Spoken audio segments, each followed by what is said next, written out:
சந்தோஷம். ஆனா அந்த சந்தோஷம் நன்றி அவ்வளவு பெரிய சந்தோஷம்.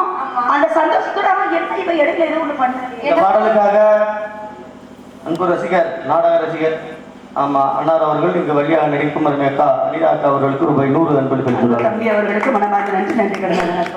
ஆமா ஏதோ வாந்தி எடுத்தமா வாந்தி எடுத்தது மாதிரி வாந்தி எடுத்துருக்கா போய் வைத்தியரை பார்க்க சொன்னோம். ஆனா ஆனதை காணோம்.